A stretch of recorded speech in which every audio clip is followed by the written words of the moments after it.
Good morning friends, welcome back to the online classes. We were going through lesson number 10, the beggar. Two parts I have finished today, the last part, and I will finish the chapter here. We had seen that how the beggar, whose name was Lashkov, he happened to meet Sergei asking for what you call for money, and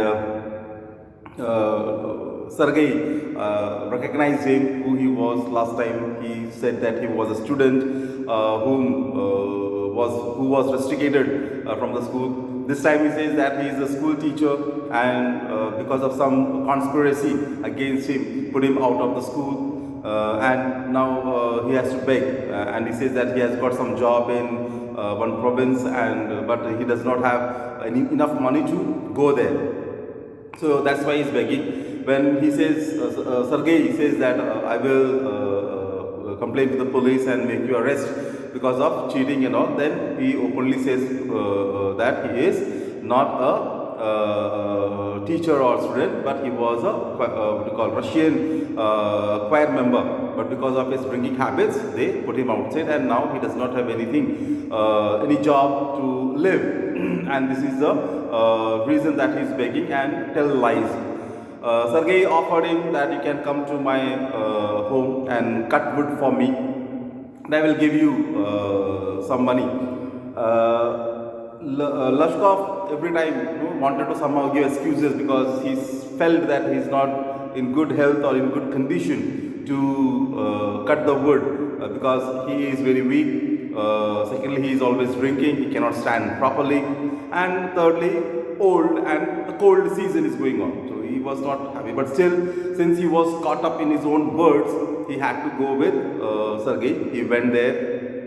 Sergei called his maid Olga, asked her to take him to the woodshed and let him cut the wood and all. And like that started. Olga came within 1 hour and said that all the woods have been cut, and he gave one ounce, one coin to him, and asked Olga to tell him to come every month, first day of every month, and he will give some or other work like that. So things were going on well. Suddenly Sergei changed the house. He was upset. Lashkov was upset that now from where he will get money. Not because he was working, but because to drink, he need money. So he was a bit upset about it. But then Sergei told him that I am impressed by you because you listened to me, you took my advices, took my suggestions, and you did all the menial works, all small works, whatever work was there at home, I gave to you, you did. You never ran away, you never said that I cannot do this type of works and all, but you did it. So I am really impressed, I am very happy about it, and you have been changed also. You are not drinking now as much you were drinking earlier. So I am very much taken up by your behavior and your change. So Sergei asked that whether he knows to write or not, and he says yes, I can write, I can read and write. And he says okay, then I give you some other job now. Take this letter to one of my friend, and he will give you a work to do, that is copying work. You have to just copy the things and all, and he will give good what you call salary also. So, but remember, do hard work, don't drink, and be a good person. Saying this good advices, suggestions, he says okay, good goodbye. So up to here we had seen page number 65. 2 years went by. Then one evening, as Sergei was standing at the ticket window of a theatre paying for his seat, he noticed a little man beside him with a coat collar of curly fur and a worn sealskin cap. This little individual timidly asked the ticket seller for a seat in the gallery and paid for it in copper coins. So after 2 years, when Sergei was standing in a ticket counter in a theatre, he happened to see a small man with collar coat, with fur cap and all those things. He recognized him. It was none other than Lashkov, and he saw that he was taking the ticket for the gallery. Imagine the balcony seat he was taking and giving the copper coin. So seeing this, Sergey understood that he is now doing very good and he has got a permanent job, like, so he was very happy about it. Lushkov, is that you? Cried Sergey, recognizing in the little man his former wood chopper. How are you? What are you doing? How is everything with you? All right. I am a notary now and am paid 35 rubles a month. So Lushkov immediately, Sergey called him, hey Lushkov, how are you? How is things going about? So one after another questions he asked, because after seeing him after 2 years, so he had a lot of questions. What about him? How is what life is living and all those things. So Lushkov said, hello sir, I am fine, I am good, I have become now notary, I am earning 35 rubles a month salary I am getting, so that because of things and all that you have helped me. Thank heaven, that's fine. I am delighted for your sake. I am very, very glad, Lushkov. You see, you are my godson in a sense. I gave you a push along the right path, Do you remember what a roasting I gave you? I nearly had you sinking into the ground at my feet that day. Thank you, old man, for not forgetting my words. So Sergey was very happy. He was taken up because of his kind words, because of his push, that is to bring him to his woodshed, asking him to cut, and every month he was coming, and every time Sergey used to advise him not to do hard work, be a good man, you are not so old, you can earn, you can have a position in your life in society and all those things. Some or other way he used to motivate him, encourage him, and that maybe made him. So he was very happy that Sergey was very happy, because he thought that because of him a man was saved. That day when he met for the first time, Lushkov was fully drunk, smelling, the clothes were very dirty, and he was almost fell on his knees to get for 1 ounce money. So he was very much 1 ruble. For 1 ruble, he was just fell on his knees. So, and he brought it from there. So Sergey was very happy that he could change a man. Thank you too, said Lushkov. If I hadn't come to you, then I might still have been calling myself a teacher or a student to this day. Yes, by flying to your protection, I dragged myself out of a pit. I am very glad indeed. So Lushkov says, thank you sir, thank you so much. It's because of you. If I did not meet you, if I hadn't met you, I think I would have been still telling lies, telling that I was a teacher or I was a student, and still living at that beggar life.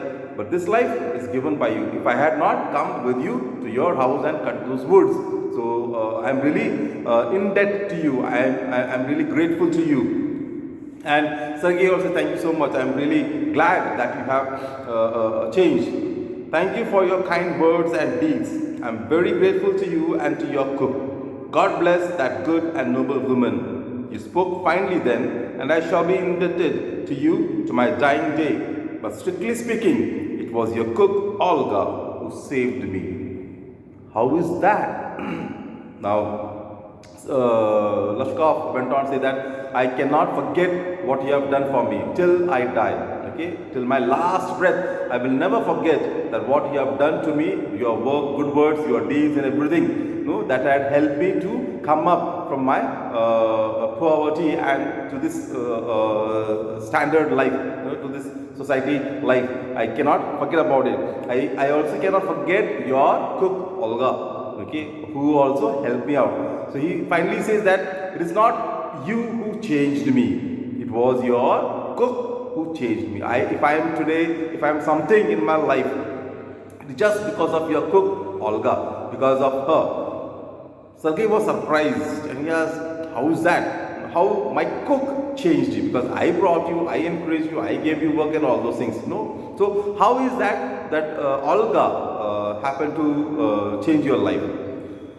When I used to come to your house to chop wood, she used to begin, oh, you miserable creature, there is nothing for you but ruin.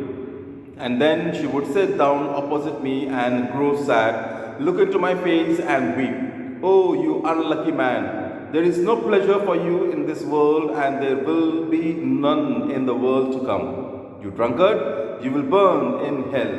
Oh, you unhappy one. So he says that whenever I used to come to cut the wood and all, she would sit opposite to me and start crying, start weeping, and start shouting at me that you have ruined your life. You do not have any good life. You will be burned into hell because you are drinking so much. You are so arrogant. You are so idle fellow, lazy fellow. You don't want to change. And she weeps for me, and she said that, oh my God, what a life you will have. And she starts weeping, she starts crying for me. That's where I was touched. I was not knowing why she is weeping for me.